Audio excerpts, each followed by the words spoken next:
If you went to Eddie's motel room with a loaded gun, you must have had a plan. I don't know. Yeah, maybe in the back of my mind. But when I was standing there in that doorway, Star, I couldn't even think straight. I didn't know what I was gonna do or say. And then my dad was standing there, and I was holding that gun. How'd you get in here? And what the hell are you doing with my gun? What does it look like? I never hated anyone like I hated him in that moment. Star, for all the things that he said to you girls, for the way that he treated Bobby and my mom, for all the times that he left me bleeding on the floor, Star, I wanted him gone. And that's when I remembered what your dad told me. My dad? When did you talk to him? I ran into him the other day at your house, and he saw my bruise, and he figured out what was going on. What did he say? He told me there's only one way to ever get rid of an abuser. Death. You have some ideas about who killed Eddie Ford? I most certainly do, Detective. Let's take this step by step. Okay. You found a cufflink. Mm-hmm. The initials are TM. Hold on. Those are my initials. Taya Manning. Maybe I did it. Hold on. Tad Martin. Yeah. Or, here's a thought. Isn't your father Thomas McBain? Are we getting close? Look, the fact that Todd shares the same initials with whomever left the cufflink at the scene, that's a pretty flimsy basis for an accusation of murder. No one's accusing anyone of anything, and we can settle this very easy. Why don't we just go upstairs, and we'll check Todd's little jewelry thing to see if the matching cufflink turns up. I cannot believe that Charlie and Echo are together, and you don't know where. No, thank you. But I will know as soon as he gets my message and calls me back. Mm-hmm. And as soon as he gets finished doing whatever it is he's doing with Echo. They're not doing anything, Dorian. There is nothing going on. Look, Charlie gave me his word. Did Echo give you hers? Well, I told her I knew what she had done. She blamed it on the alcohol. Said that she'd put Charlie in an awkward position and apologized for that. That woman's apologies mean nothing. I know that. And that is why I told her if anything like that ever happens again, she will be out on the street in a heartbeat. You haven't kicked her out of your house already? I can't, Dorian. Charlie begged me to let her stay because she's trying to build a relationship with Rex and Shane. There's only one relationship she's interested in building, and that's one with your husband. Charlie, I know how much I have at stake right now. Rex is giving me a second chance to make up for the biggest mistake of my life, and I'm not going to mess that up. Well, I know you don't want to. Well, I won't. He's letting me back in his life again, and I intend to be fully conscious. Echo, you know what they say about intentions, don't you? Those are the things that you step over on your way to hell. Worrying about me. I can handle this. I mean, one drink every once in a while is not going to hurt anyone. When that drink comes out of a flask that you've got hidden in your purse, then yes, that is definitely going to hurt someone. Because then that is not just a drink, that is a dependency. And the sooner that you face up to that, the sooner you can get some help. I don't need it. Not the kind of help you're talking about. I can stop anytime I want. Okay, then why don't you? Right now. Come on, Echo. If you won't do it for yourself, why don't you do it for your grandson? Do it for your son. Do what for me?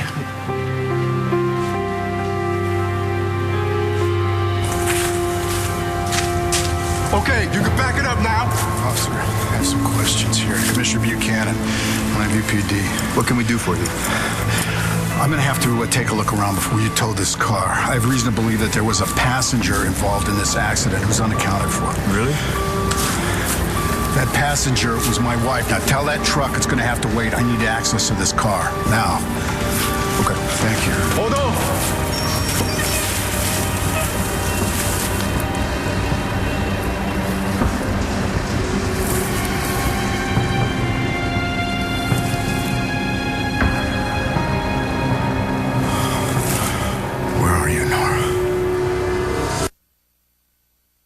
So, does your dad know? I mean, that you saw him? Did you tell him anything? I couldn't. I felt like I was going to get sick. I just wanted to get the hell out of there and get back in my car. So, you called Danny from your car? And seeing Nate's mom and my dad. really made me think of how Nate screwed everything up for me and Danny. And now his mom, you know, I don't take back a word I said about her. Did it make you feel any better? No, not really. I just kept driving. Just kept replaying in my head over and over. My dad and that slut. And then I ended up having to pull over anyway because I almost got into an accident. Officer! I have evidence that my wife was definitely in that car, okay? Call area hospital. See if anybody is admitted to Nora Buchanan. This is a picture of her. Thank you. Thanks.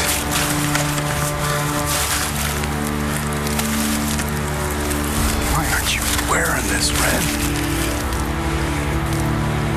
Why would Eddie want to push me toward Inez? And why the hell did I let him? So you had nothing to do with Eddie's death? Nothing at all? Nope. My hands are clean. Not if you lived 100 years.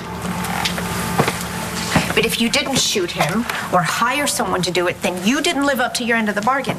You promised you would make Eddie go away, and you didn't do that, did you, Clint? Turns out I didn't have to. I didn't have to sleep with Bo either. But you did. Don't worry. It was for a good cause. Besides Bo, you and I are the only ones who know. So if Bo and I deny it, you think Nora would take your word over ours? Yeah, it would have been better if Nora had witnessed your little encounter, but unfortunately that did not quite work out. But don't worry, I'll make sure that she gets the whole sordid story. What if there's no story? What do you mean? I lied. Bo and I didn't really have sex. Look, you need to talk to your dad. Why? Because maybe there's something he can explain. What? He slept with a woman who's not his wife. All right, I hope my mom never talks to him again. I don't see why I should either. If you still want to try to get your father to leave, I don't think it's too late. Really, just tell me what I can do to help. Nothing. It was a dumb idea. I don't know why I thought of it in the first place. Nate, I'm sorry, man. I didn't know. Didn't know what? I was just online and I saw the news. What are you talking about? I thought, look, if you don't know, I probably shouldn't be the one to. If you got something to say, stop being weird and tell me. Your dad, his name's Eddie Ford, right? Yeah. There was a shooting at some motel. The guy that got shot, it was him. Wait, are you sure it was Eddie Ford? He's dead. Oh my God. My dad just says things sometimes. You can't take him literally. Even if he's right? You're two different people. My dad barely even knows you, and for him to tell you Okay, that... just drop it. All right? I don't think we should talk about this anymore. Why not? Because you're already too involved as it is. I need to stop making my problems your problem stars. Like, ever since the moment we met, I do nothing but bring trouble to your life. It's not you. Have you met my family? I've had trouble ever since I was born. I'm serious, Dar. So am I. The last time we were in trouble together, you saved me from being buried alive. I owe you my life. The least I could do is listen. What happened when you went to your dad's motel room? You really think you're going to find the mate to that cufflink amongst my husband's possessions? Well, if I don't, he's off the hook, isn't he? Unless he's got something else to hide. Detective McBain, you know damn well you're not conducting a search here without a warrant. Yeah, I know.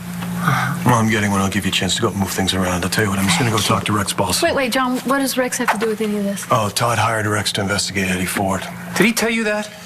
No, you did. I knew he was investigating someone, but by your reaction, you just confirmed it.